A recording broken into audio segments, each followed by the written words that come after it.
Olá, aqui o Soberania em Debate, um programa do movimento SOS Brasil Soberano, dos sindicatos e engenheiros do estado do Rio de Janeiro. Eu sou Jorge Foleno e juntamente com Beth Costa, que está aqui na tela, juntamente com o nosso convidado, né, Beth, que você já vai já falar, né? Mas ele não precisa nem me apresentar, né, já é conhecido de todos, mas, olha, estaremos apresentando esse programa, né? Mas antes de falar do tema do programa de hoje, pessoal, eu vou pedir a vocês, mais uma vez, se pudermos ajudar com relação à nossa rede social, nosso Instagram. Puder acompanhar a gente, dar like, ajudar também aqui no nosso canal no YouTube também, tá? A ampliar o número de assinantes. Então, nós somos aí muito agradecidos. E está aqui o QR Code, né, do nosso Instagram, que é, mais uma vez, vou repetir, é @SOS Brasil Soberano. Olha, no programa de hoje nós vamos falar da população em situação de rua. Esse é um tema que o ser humano está no centro do debate. E é um tema muito importante, porque as pessoas têm sido tratadas assim de uma forma invisível, né? Essa é uma consequência da despreocupação, né, dos governos anteriores, principalmente, né, o empobrecimento da população brasileira. E é uma situação muito séria, né, que nós precisamos enfrentar, debater. Então, nós temos esse programa de hoje que é exatamente para tratar desse tema. Beth, quem vai nos ajudar a tratar desse importante tema?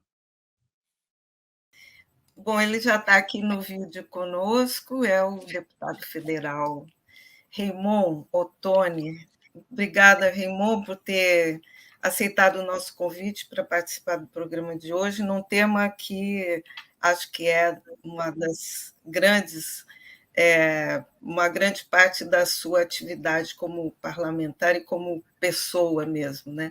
Então, como o Jorge falou, o deputado Raymond poderia dispensar a apresentação, mas eu vou fazer uma pequena apresentação a si mesmo.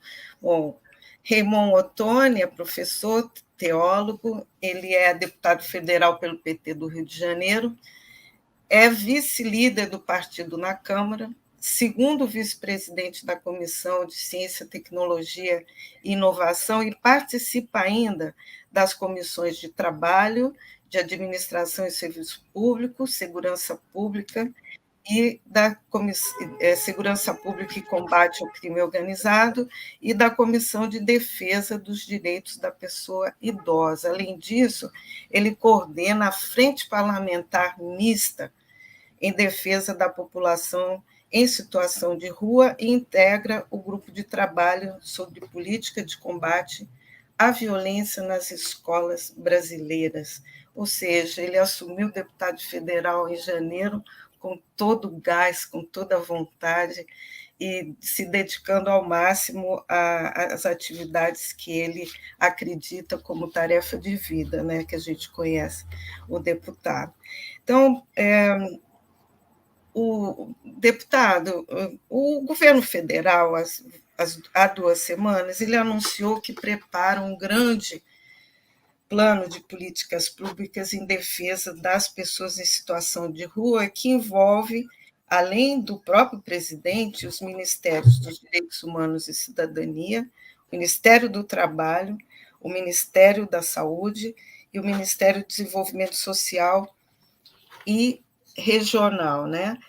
Além de estar preparando um decreto que estabelece cotas, né, para a população em situação de rua no programa Minha Casa e Minha Vida. A gente sabe que esse é um problema social e humanitário que precisa mesmo dessa frente interministerial, né, para o enfrentamento no médio e no longo prazo, né? Temos vários desafios pela frente.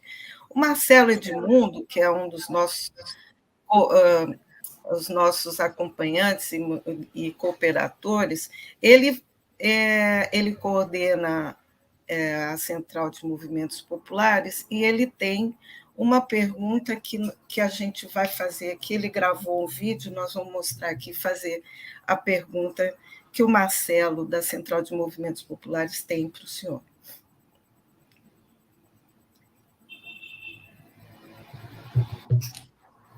SOS Brasil Soberano, deputado Remon. Eu sou Marcelo Edmundo, da Central de Movimentos Populares, e a pergunta que eu faço é em relação ao novo Minha Casa Minha Vida, que pretende garantir moradia para a população em situação de rua. Isso é uma grande conquista. Mas como garantir a permanência dessa população nessa moradia? Como dar condições de emprego, de renda? Como fazer com que ela, ao receber essa moradia, ela consiga se sustentar para efetivamente construir uma nova etapa de sua história? É isso, um forte abraço a todos. Tudo bem, que bacana, que bom ouvir o Marcelo logo de início. Eu quero, antes disso, cumprimentar aqui o Soberania em Debate, cumprimentar essa querida companheira de todas as lutas políticas democráticas, a companheira Beth Costa, e também o companheiraço Jorge Polena, né, companheiro também dessas mesmas lutas, das mesmas utopias, dos mesmos sonhos, do mesmo Brasil, que seja um Brasil includente, um Brasil para todas e para todos. O Marcelo Edmundo, antes até de responder a pergunta dele, eu quero parabenizar a Central dos Movimentos Populares, parabenizar também o Movimento União de Moradia, parabenizar também todos os movimentos de moradia que articulam-se aqui no Rio de Janeiro e no Brasil. E, de modo particular, tem uma vitória muito bacana que eles estão celebrando nessa última semana, que é a conquista da ocupação Vitor Gianotti, que fica ali na Rua Sara, no Santo Cristo, Gamboa, e o governo federal, atento a essas questões da moradia, entende, né, que é preciso agora dar um fim, né, a essa luta desses trabalhadores, desses homens e mulheres, para que eles possam ter a sua moradia adequada, moradia digna. Então, dizer isso para o Marcelo, dizer parabéns. Depois, sobre a questão da moradia e população em situação de rua, esta é uma demanda histórica da população em situação de rua. A população em situação de rua, e a própria expressão já diz, né, Folena e Beth, em situação de rua. Não significa que a gente está dizendo de pessoas da rua, porque a rua não é de algumas pessoas, a rua é minha, é sua, é nossa, a rua é de todo mundo. A rua não é lugar para se viver e nem para morrer. A rua não é um lugar de escolha. Os homens e mulheres que estão em situação de rua foram para essa situação, de certa forma, empurrados por esse processo que tem sido construído de exclusão, de diminuição das possibilidades de vida do nosso povo. Então, dizer isso é dizer assim, olha, a luta da moradia da população em situação de rua tem que estar inserida lá no programa Minha Casa Minha Vida. Mas tem um detalhe que a gente não pode perder de vista. E eu tenho debatido isso muito em Brasília. Ontem mesmo, articulando com outros 6 mandatos de deputados federais, numa reunião de trabalho da nossa Frente Parlamentar em Defesa da População em Situação de Rua. Reunião de trabalho que a gente exatamente fez um plano, né? Qual o plano? O que a gente vai fazer durante esse ano, durante o ano que vem? E uma das questões é a luta pela moradia por primeiro. Porque a moradia chegando, os outros direitos vêm juntos. Então, o direito de morar é um direito sagrado na Constituição, no artigo 5º da Constituição, no artigo 6º da Constituição, quando se fala dos direitos sociais. E quando esse direito chega, ele puxa consigo os outros direitos. E aí, entender que esse processo não pode se dar pela organização do Estado brasileiro, como ele faz para todas as moradias do nosso povo. O gancho da luta da moradia da população em situação de rua está no Ministério de Direitos Humanos. Não está na Secretaria de Habitação, não está no Ministério das Cidades, não está com a Caixa Econômica Federal, não está com a Secretaria Municipal, com o Ministério de Assistência Social, ele está com o Ministério de Direitos Humanos, porque ele é uma violação de direitos humanos e, portanto, debaixo do guarda-chuva dos direitos humanos, nós vamos trabalhar a chegada para esse primeiro direito, para que todos os outros direitos cheguem. O Minha Casa Minha Vida, eu quero aqui afirmar, viu, Marcelo? O que o governo federal fez em relação a Vitor Gianotti e o que o governo federal vai fazer em relação aos prédios ocupados no Rio de Janeiro, nenhum governo nunca fez, nem os nossos governos de Lula e Dilma anteriores a esse.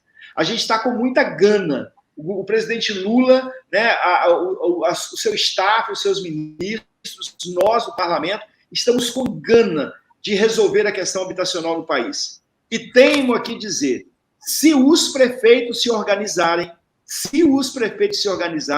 eles podem tirar o déficit habitacional de suas cidades. Nós temos aqui no Rio de Janeiro, para você ter uma ideia, Beth e Polena, o governo passado, o inominável, queria vender 2.400 imóveis no Rio de Janeiro. Pois bem, esses imóveis, muitos deles, vão ser destinados à moradia de interesse social, incluindo aí, inclusive, pessoas em situação de rua. Então, há uma articulação bastante intensa, viu, Marcelo? Quero agradecer a sua pergunta. O programa Minha Casa Minha Vida, ele é revolucionário. Lula lançou o PAC aqui no Rio de Janeiro. O PAC tem recursos infindáveis para se discutir a questão da moradia, de modo particular, a moradia das pessoas mais empobrecidas e mais vulnerabilizadas. Então, agradecer ao Marcelo e dizer que esse é o caminho.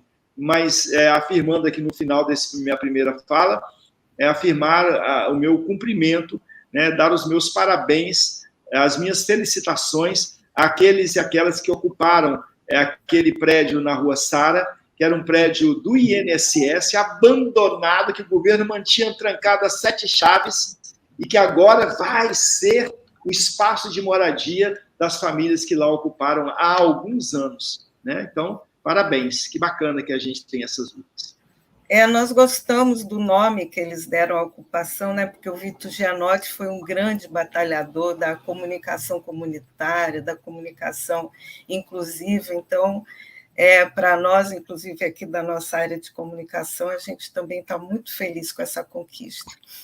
Ô, Remon, queria que você falasse um pouquinho para a gente, né, sobre... Você é o presidente dessa frente, a liderança dessa frente parlamentar mista, né, em defesa da população de rua. Queria que você falasse um pouco sobre essa frente, que ela é importantíssima, né? Eu não consigo ver de outra maneira essa frente, só consigo ver gente cheia de amor e ternura. Fala um pouquinho dessa comissão para a gente aí. Pois é, Polena e Beth, lá no mês de junho, nós instalamos essa frente parlamentar.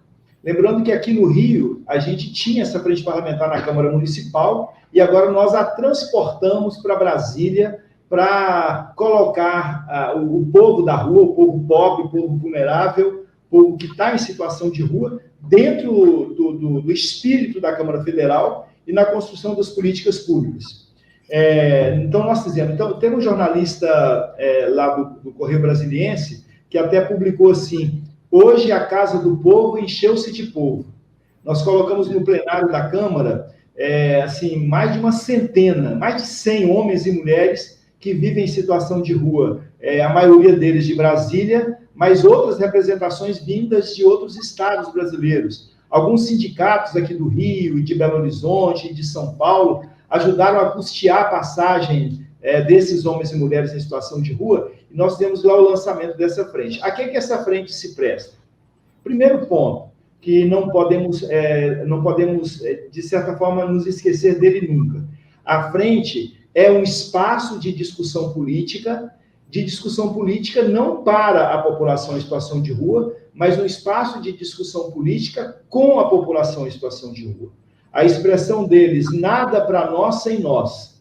Isto é, não discutam a nossa causa, não discutam os nossos temas, não discutam leis para nós, não provoquem, não promovam legislações para atender às nossas demandas sem nos ouvir, sem nos colocar no processo.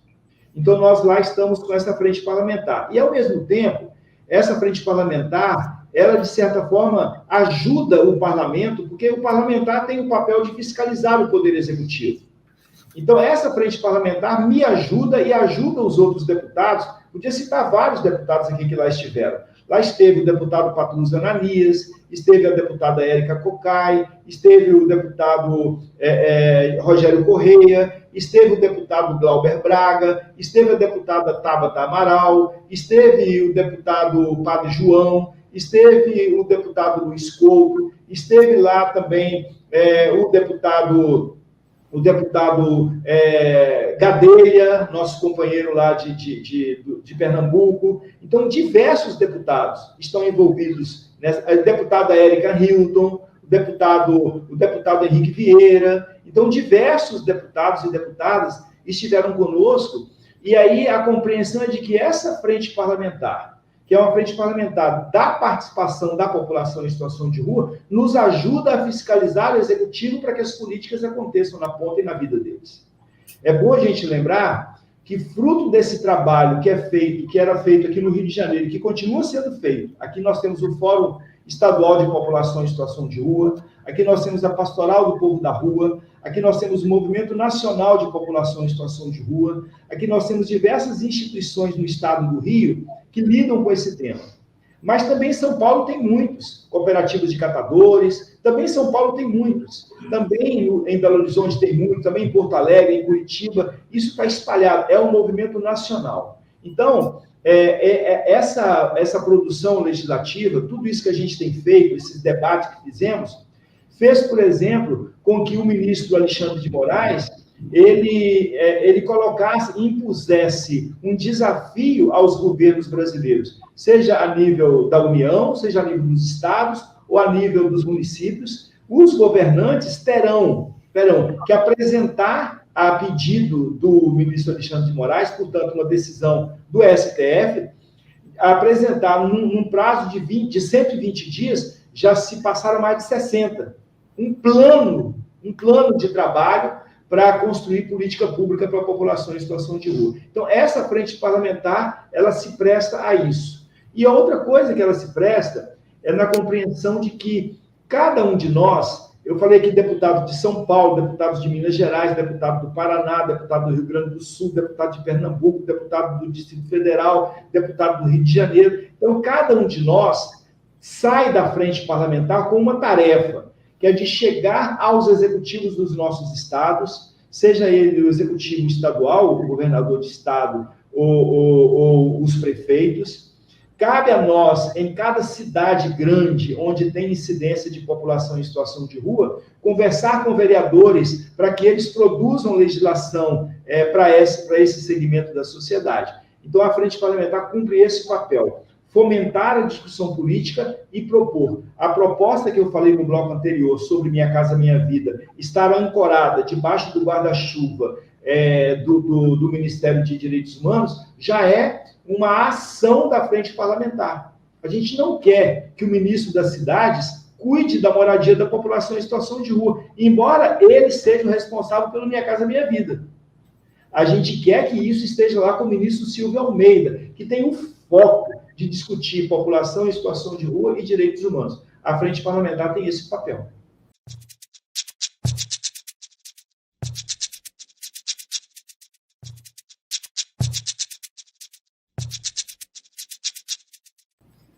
Muito bom, nós estávamos discutindo aqui, né, antes do programa começar, o Jorge e eu, como é importante que a gente, até o tema do nosso programa, tirar essa população da invisibilidade, porque cada um deles tem um nome, tem uma família, tem uma história, né? Eles não podem ser considerados apenas números, né?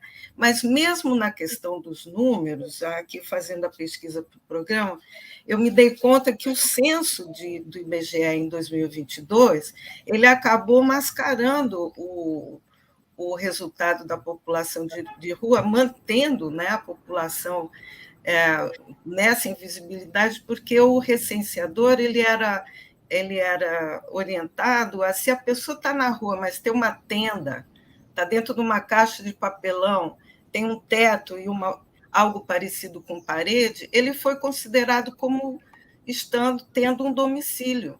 Então, o IBGE e o censo brasileiro acabou não levantando os dados dramáticos da população de rua. O IPEA, em 2022, fez uma pesquisa entre 2019 e 2022 e chegou à soma de 281 mil pessoas, né, na rua. que a maioria é concentrada, como você falou mesmo, até pelo interesse dos deputados, nos centros urbanos da região sudeste, tem quase 50%, mais de 50% dessa população morando nessa região. Então, embora o STF, lá na época da pandemia, tivesse orientado a que não houvesse despejo, desocupações, na verdade, a pandemia acabou agravando, né, a situação dos moradores de rua. E então, a nossa pergunta é assim: se você tem esses dados melhores, qual é o perfil dessa população de rua e se existe um número para elas, né? Imagino que elas, num sistema explorador como o nosso capitalismo neoliberal, quando a pessoa deixa de ser um ativo, né, para a produção de mais-valia, né, de riqueza para outros, ela acaba perdendo o seu valor, né, como indivíduo, como pessoa, né? Então, era meio para a gente conversar um pouco sobre isso. Raymond, você já começou, mas vamos continuar. Beth, eu estou aqui pensando como é bacana conversar com você e com Folena, como é bacana ser entrevistado, ou estar numa roda de conversa com gente que tem a sensibilidade que vocês têm. Você estava falando aí, o que você estava falando eram coisas que estavam já, assim, que eu estava elaborando, sabe? A própria questão do IBGE, quando você traz, que no governo passado, no governo do Inominável, a gente se lembra muito bem o que diz o Paulo Guedes, o ministro da Economia, né? O chamado ministro do posto, o quê? Posto Ipiranga, né? Posto Ipiranga. Ele dizia assim: a gente não vai fazer o censo, a gente não quer fazer perguntas para a população brasileira. E isso é típico de quem acha que é dono do Brasil, de quem acha que é dono de um país. Não quer perguntar por quê? Quando pergunta, houve uma resposta. E ao ouvir uma resposta, tem que produzir política pública. Então, a gente tem espalhado pelo Brasil, aqui no Rio de Janeiro mesmo, tem uma lei, a Lei 6.350, que é uma lei de autoria do nosso mandato, que é uma lei municipal, que ela prevê a realização de um censo, de uma pesquisa censitária da população em situação de rua, feito pela prefeitura. Em São Paulo também há isso, a pesquisa censitária, para saber não só a quantidade, mas as áreas de uso, para saber também o perfil dessa população, né? Saber o perfil dessa população. Então, a gente tem uma preocupação que o governo anterior não tinha. A preocupação do governo anterior era não saber aquilo que estava acontecendo, porque aí não tinha que se responsabilizar, né? E aí, eu estou com uma tarefa, que é uma tarefa me dada pela Frente Parlamentar, de me encontrar com o professor Márcio Postman, que é o presidente do IBGE, e já pedi aqui a minha assessoria para marcar essa reunião com ele, para pedir ao Márcio Postman, ao IBGE, que a gente faça uma pesquisa na qualidade que o IBGE tem, esses servidores públicos maravilhosos que nós temos, que sabem pensar uma pesquisa que seja de qualidade, para a gente fazer um mapeamento, para entendermos melhor esta complexidade que é o povo que mora ou que está em situação de rua. E aí a gente vai ter a possibilidade de ter um perfil muito mais apurado de quem são esses homens e mulheres. Mas alguns sinais nós já temos. Durante o governo de transição, aqueles dias que sucederam a eleição do presidente Lula e a sua posse, nós tivemos diversos grupos fazendo debate sobre as políticas que iríamos implementar. E um desses grupos era o grupo que pensava, dentro de direitos humanos, população em situação de rua, que eu tive a honra, o orgulho de ter sido convidado para participar desse grupo, e participei ativamente da discussão no governo de transição sobre população em situação de rua. Nós chegamos à conclusão que tínhamos cerca de 280 mil pessoas morando nas ruas do Brasil, em torno de 280 mil pessoas em situação de rua. o perfil dessas pessoas é o perfil mais diverso possível.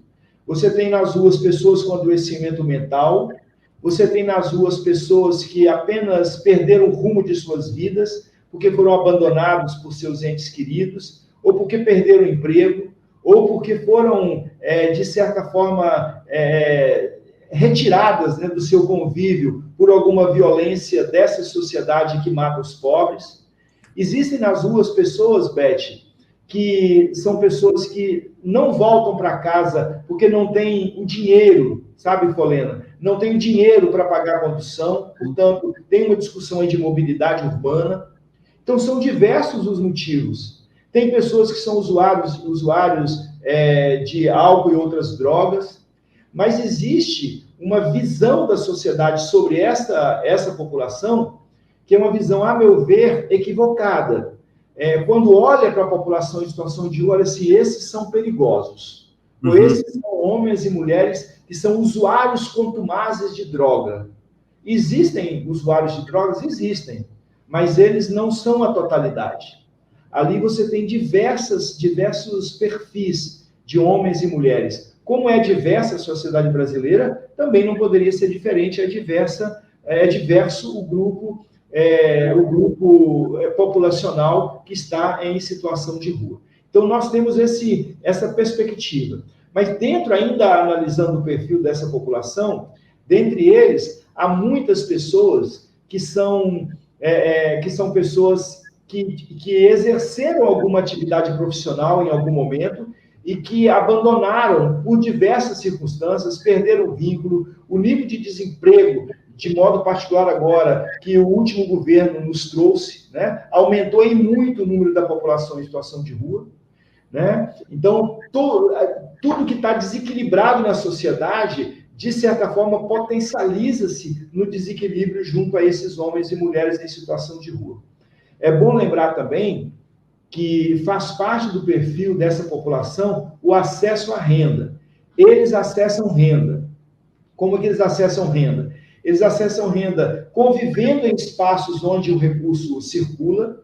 Portanto, eles pedem, isso é acessar renda. Eles trabalham, isso é acessar renda, porque tomam conta de um carro, vende uma bala no sinal, faz lava um carro, toma conta de algo, né, fica ali à disposição de alguém que precisa de cuidar disso, cuidar daquilo. Então, eles também acessam renda. E alguns, né, é muito interessante dizer isso, e aí eu vou voltar à questão da mobilidade, da dificuldade que nós temos de mobilidade nas grandes cidades. Muitos deles trabalham, por exemplo, em restaurantes, só que quando chega de noite, eles não têm para onde ir, porque, imagina, mora no centro do Rio, e vive no centro do Rio, trabalha no centro do Rio, e a sua moradia fica a 70 quilômetros do centro do Rio. O que ele faz? Ele dorme debaixo de uma marquise, dorme debaixo da marquise da Defensoria Pública na Marechal Câmara, ou dorme num espaço que dá segurança para ele, e aí ele vai em casa somente no final de semana. E aí, quando vai? Porque, às vezes, nem no final de semana vai. Para terminar essa questão do perfil, eu queria lembrar o perfil também dessa população, que é heterogênea, portanto, é diversa. Então, você tem comunidade LGBTQIA+, você tem comunidade de mulheres, você tem comunidade de crianças, de famílias inteiras, é muito diverso tudo. E nesse aspecto, vale a mesma máxima da sociedade. Quem é mais pobre também é mais empobrecido. Quem é mais pobre também sofre mais a mão pesada da vulnerabilização. Então, nós não podemos romantizar e dizer assim, a população em situação de rua é tudo gente boa. Também entre eles há opressão, porque essa opressão é fruto dessa sociedade capitalista que entende o ser humano apenas como aquele que produz. E aí, uma marca importantíssima é pensar a mulher.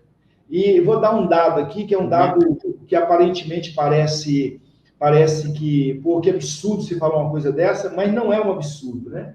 Eu já ouvi muitos testemunhos de mulheres que dizem assim, a luta da mulher em situação de rua é uma luta triplicada, porque a gente, se encontrar um parceiro, um homem, né, que queira, por exemplo, ter relação sexual com a gente e a gente não quiser, a gente é agredida. Nossa. Então, a gente precisa fugir. E aí, se a gente cede, hoje é um que quer, amanhã é outro que quer, depois da manhã é outro que quer, e aí, se a gente não para de ceder, eles até nos matam.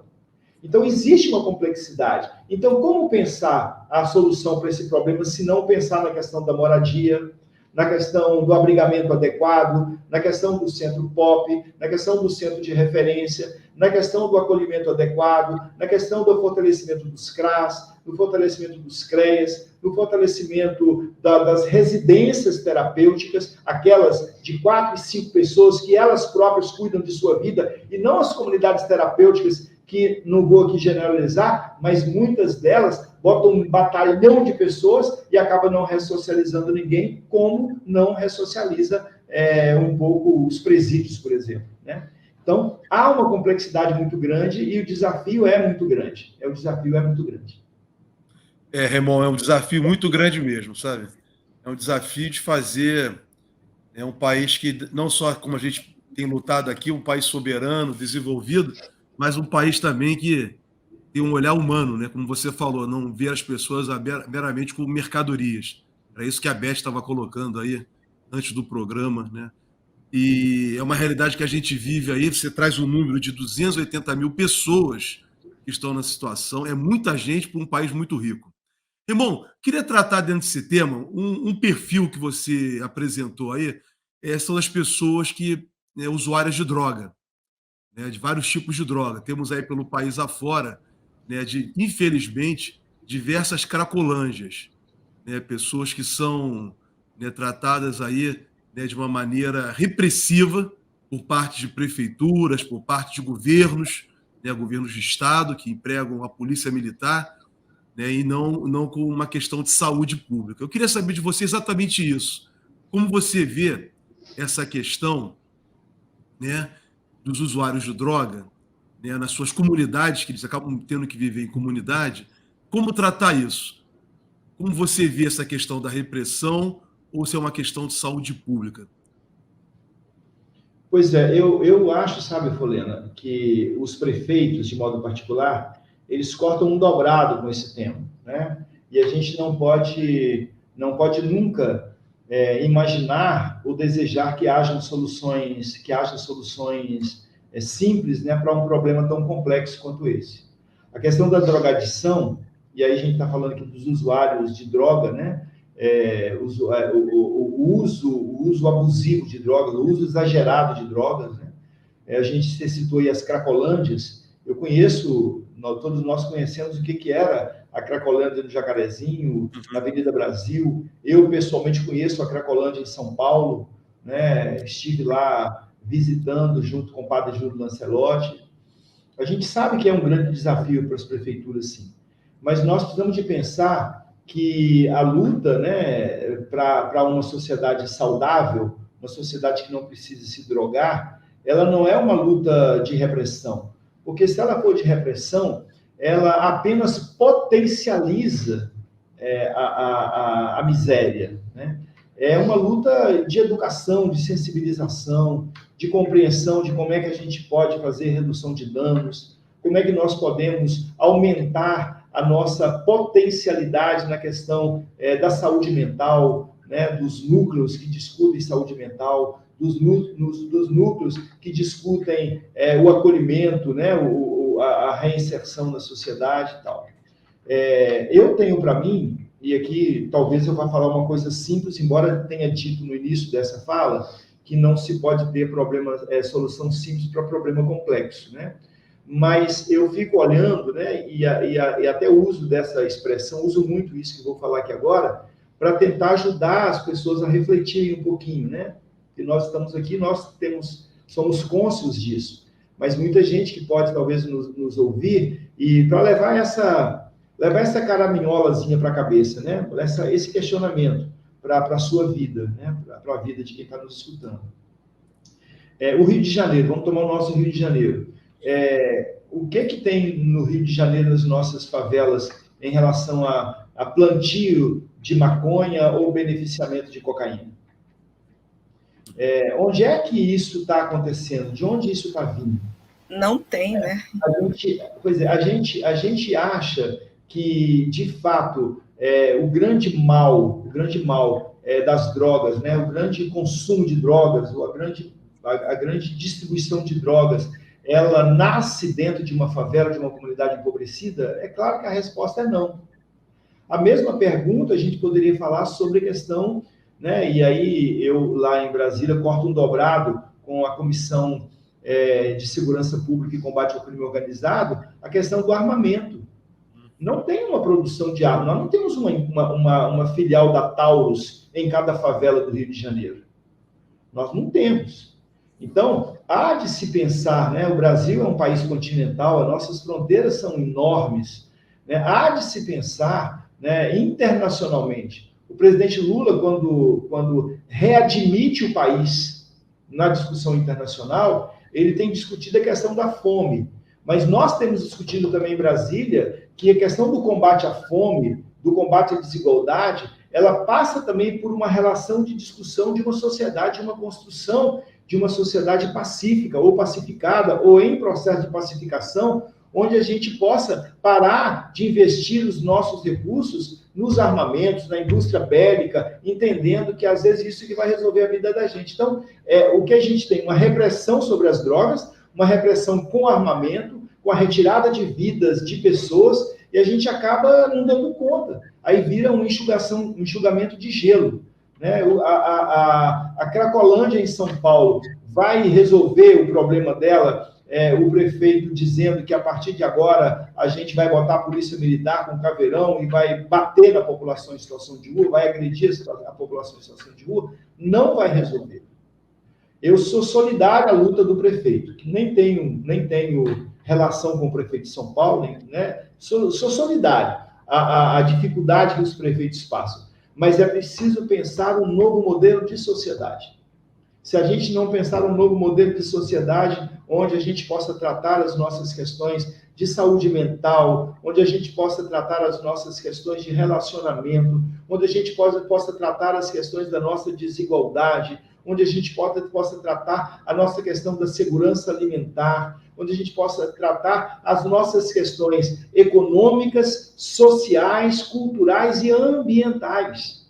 Não é mais um tripé, né? É uma cadeira de 4 pernas. A questão social, a questão ambiental, a questão cultural e a questão econômica. A gente precisa pensar nessas 4 faces da construção de um povo. E aí é preciso ter... A gente perdeu nesse final de semana, né, o Domenico De Masi, né, o nosso sociólogo italiano, querido. Quem de nós não se deleita, quem de nós não tem nos ouvidos uma massagem ao entender o significado do que Domenico De Masi falava sobre o ócio criativo? A gente vive uma sociedade em que as pessoas trabalham, e aí a vida vai ficando um peso, vai ficando um fardo, né? E a vida não pode ser um fardo. O trabalho, inclusive, não pode ser um fardo. O trabalho não precisa ser... o trabalho não precisa oprimir ninguém. Então, pensando dessa forma, a gente vai construindo, sabe? Mas a repressão, ela não é o caminho para o combate às drogas. Ela, na verdade, pode até alimentar, massagear esse consumo de drogas. É o meu entendimento.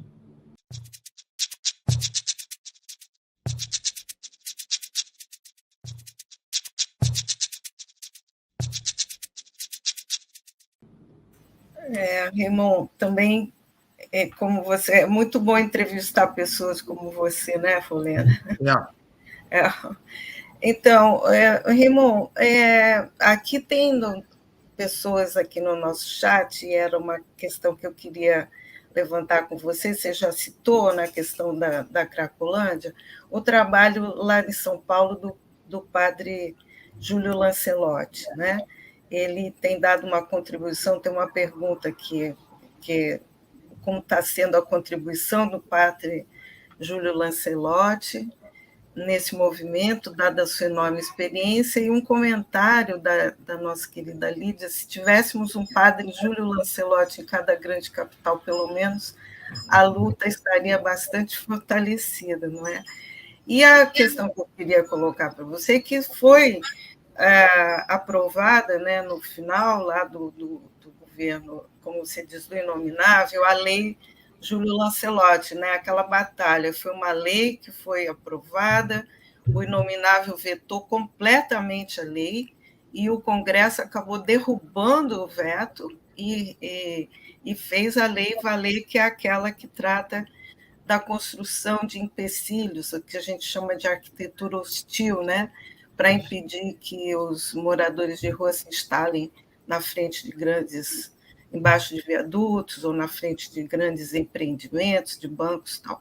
Mas essa lei foi aprovada e agora é uma lei federal e ela precisa ser implementada, né? Quais são os caminhos para implementar essa lei aprovada no final do ano passado contra a vontade do ex-presidente fascista? Pois é, Beth. A arquitetura hostil, ela é uma realidade nas capitais brasileiras. Aqui no Rio de Janeiro, eu vou tomar assim o fundo do quintal da minha casa, a Praça Afonso Pena, onde eu moro. O banco da praça é colocado no meio dele uma ferragem, e aí o pessoal diz: que bacana, agora a gente vai poder colocar o braço. Não, a intenção não é essa. A intenção é que a população em situação de rua não se espalhe. A gente sabe aqui no Rio de Janeiro, debaixo de viadutos, a colocação de pedras pontiagudas, para que a população em situação de rua não esteja.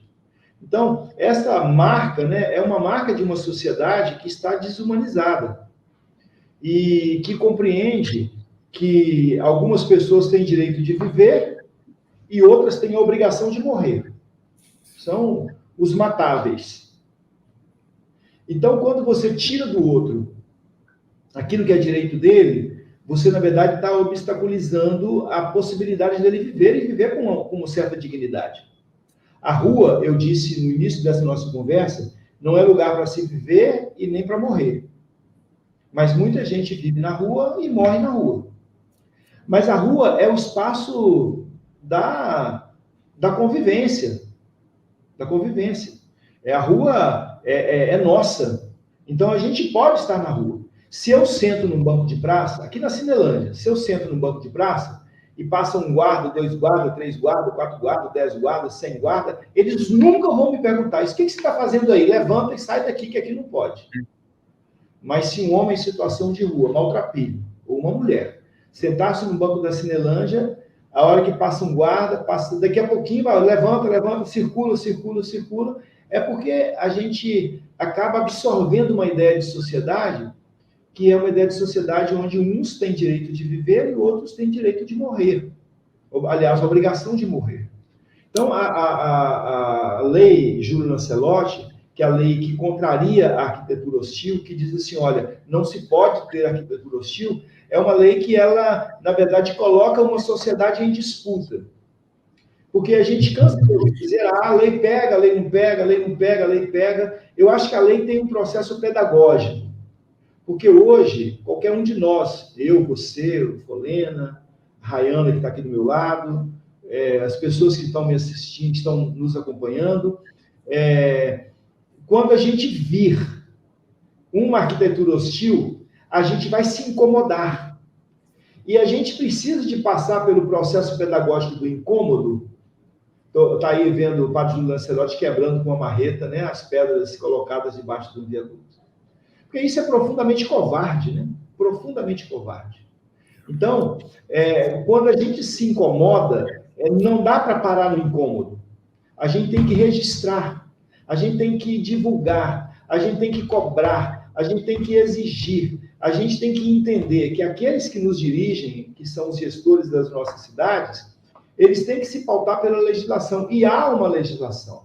Então, não tem essa história de a lei pega ou a lei não pega. A lei, para além de pegar ou não pegar, ela tem um processo pedagógico de fazer a sociedade compreender os passos da tolerância. Se a gente encontrar alguém que está que está sendo violentado porque a população em situação de rua, a gente vai para cima. Quando eu falo a gente, sou eu não. A população hoje está tomando essa consciência. Então, eu acho que tem um processo pedagógico da lei Júlio Lancelotti que o inominável genocida fascista vetou e que nós podemos celebrar no governo do presidente Lula e dizer, olha, tem uma lei, ela deve ser cumprida e ela deve provocar um processo político-pedagógico no coração dos brasileiros. O Beth, ouviu o Raymond falar essas coisas, quer dizer, falar de lei, está tratando dessa lei, uma lei que recebeu o nome do padre Júlio Lancelotti. O enfrentamento ao ódio instalado, né, infelizmente, né, no período anterior, a melhor forma de combatê-lo, de enfrentá-lo, é com generosidade. E essa figura do padre Júlio Lancelotti, a figura do Raymond e de muitos outros brasileiros, né, que tem na marca esse olhar humano, né, ele é fundamental. E, Raymond, eu queria falar de cidadania contigo, já que você falou aí direitos humanos, né, nós estamos tratando aqui do ser humano, mas as pessoas também que estão na rua precisam, né, viver, né, tocar a sua vida, né, ter esse reconhecimento como cidadão. O que tem sido feito, Raymond, para poder garantir à população de rua o seu reconhecimento como cidadão, como uma certidão de nascimento, carteira de identidade, carteira de trabalho, toda a documentação necessária para que essas pessoas possam se tornar visíveis, né, e serem reconhecidas efetivamente como cidadão, inclusive poder votar, né? O que tem sido feito? Pois você sabe que no governo da presidenta Dilma nasceu um projeto chamado Consultório na Rua. Esse consultório na rua, ele é a prática desse consultório na rua, ela é para mim um pouco a essência. Imagina que nós, eu, você, Polena, a Beth, que a gente se direcione a uma clínica da família, ou uma UPA, ou um hospital de emergência no momento que a gente está precisando. A gente sabe que a gente vai ser acolhido, mas que a gente, inclusive, corre o risco de ficar lá 1 hora, 2 horas, 3 horas esperando. É isso. Se a gente sabe que isso ocorre conosco, o que não ocorrerá com a população em situação de rua que chega com a roupa rasgada, que chega sem tomar banho, que chega, né, não com os odores, né, que nós classificamos como os bons e os maus odores. Então, como é que essa pessoa é acolhida? Ela não é acolhida. Não é acolhida. Um cara que teve um corte na perna, que chega sangrando numa unidade, a gente sabe que ele, em situação de rua, vai ter uma dificuldade louca. Então, o programa Consultório na Rua, ele foi criado para quê? Foi criado para que a saúde não espere a população em situação de rua no consultório, mas para que os agentes, numa equipe multidisciplinar, em que a gente tem médico, enfermeiro, auxiliar de enfermagem, psicólogo, assistente social, dentista, oftalmologista, que ele vá às cenas de uso da população em situação de rua e façam uma primeira aproximação. Porque aí, se você leva a saúde vai ao encontro da população em situação de rua e depois, aos pouquinhos, ele dá um referenciamento para que ele possa criar coragem e ir lá no espaço físico, que também existe, onde está instalado o consultório na rua. Esse projeto é um projeto belíssimo. Ele foi quase que totalmente desmontado nos últimos 6 anos, desde o golpe da presidenta Dilma. E a gente está retomando ele com a ministra Nízia. Estamos retomando esse projeto. Ai, que maravilha. E aí, quando a gente está falando de cidadania, primeiro ponto-chave é compreender que, independente de ser homem ou mulher em situação de rua ou de não ser, nós somos contemplados pela Constituição como cidadãos. Então, primeiro afirmar, todo mundo é cidadão. Agora, algumas pessoas têm a sua cidadania preservada e algumas pessoas têm a sua cidadania machucada. E a população em situação de rua tem a sua cidadania fraturada. Está fraturada a sua situação, a sua cidadania está fraturada. E acho que o grande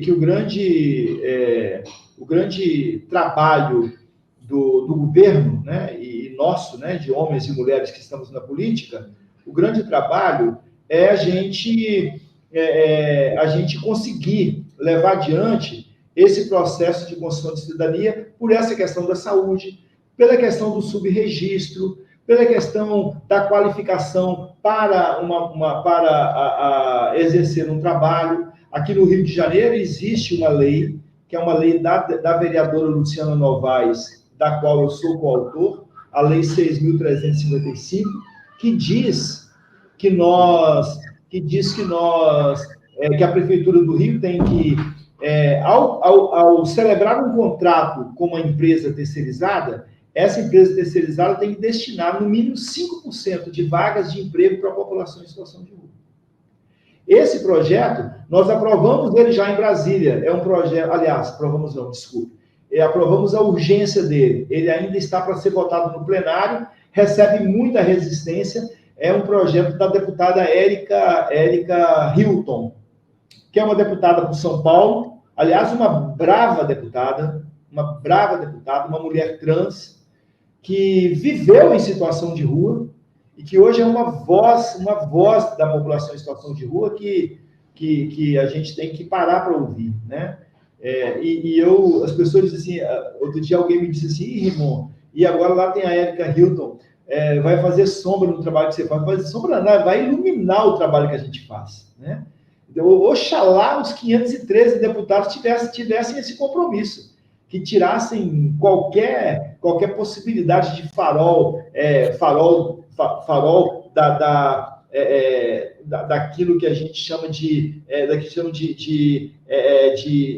orgulho, né, ou de vaidade, mas um farol para iluminar a sociedade brasileira, né? E a Érica Hilton, ela tem feito isso, a Érica Cocai tem feito isso, a Tabata Amaral tem feito isso, o Henrique Vieira tem feito isso, né? O Glauber Braga tem feito isso, né? O Rogério Correia, o Miguel Ângelo, o Dimas Gadelha, tem muita gente sendo luz para essa luta no Congresso Nacional. Eu me sinto acompanhado, isso é muito bom. A Érica Hilton apresentou um projeto lá para que o governo federal, ao contratar empresas que terceirizem algum trabalho, destine lá 3% de vagas para a população em situação de rua. Então, trabalhar essa qualificação é o nosso papel, né?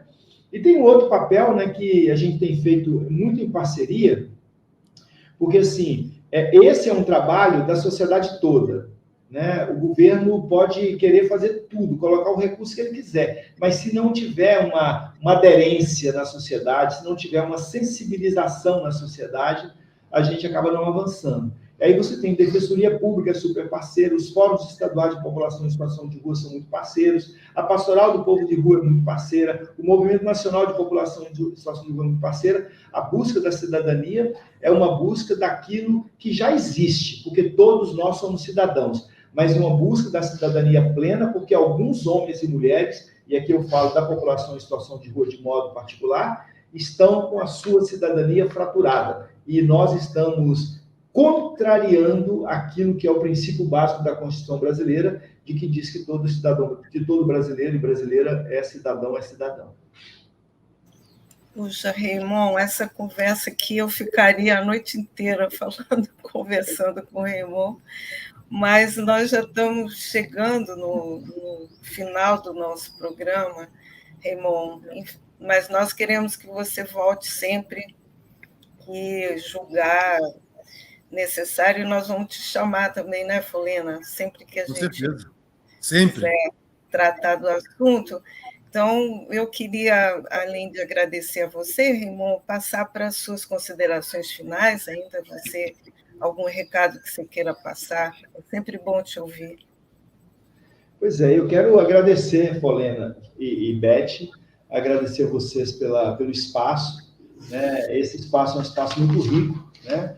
Nós estamos aqui no Soberania em Debate, mandar um abraço para os nossos amigos do Senge, né? Nossos amigos que discutem uma cidade com mobilidade, discutem uma cidade para todos, que pensam a arquitetura arquitetura que não seja hostil e que seja inclusiva.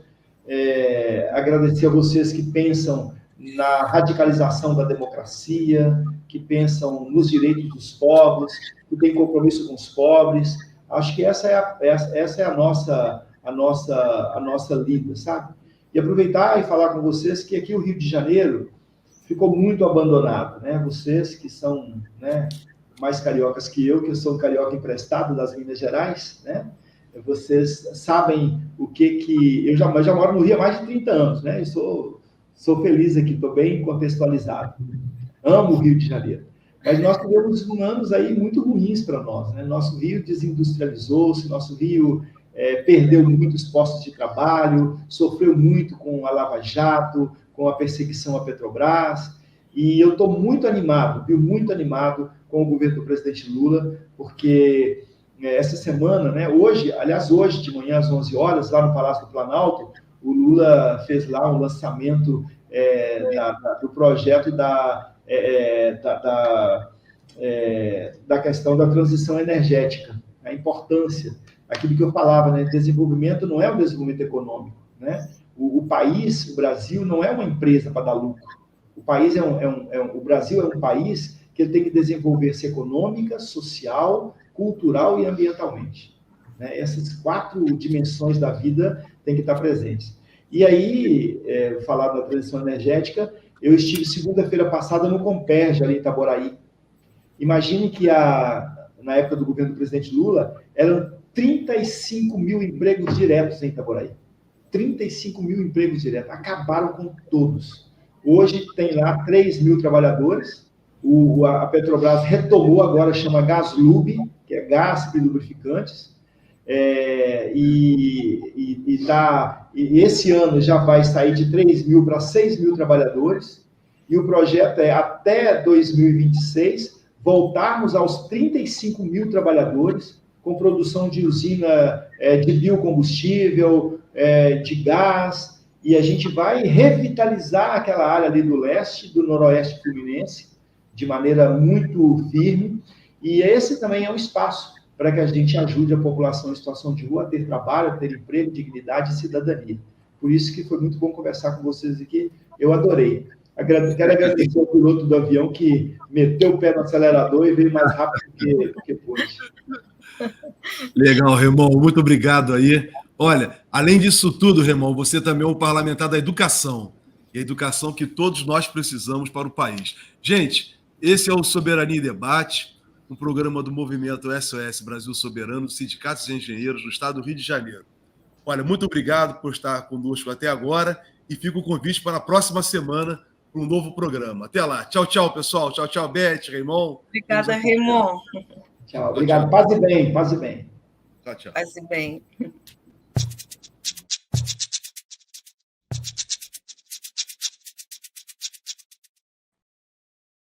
Invista em você e em sua família. Associe-se à Mútua e aproveite os benefícios sociais, culturais, financeiros e convênios. Conte com a Mútua para suas atividades profissionais, para bem-estar e saúde, para o planejamento do seu futuro, para cuidar da sua família caso você venha a faltar, para situações passageiras de perda de renda, para planos de saúde regionais e nacionais, para descontos em produtos e serviços e muito mais. Acesse agora e faça seu cadastro. Mútua.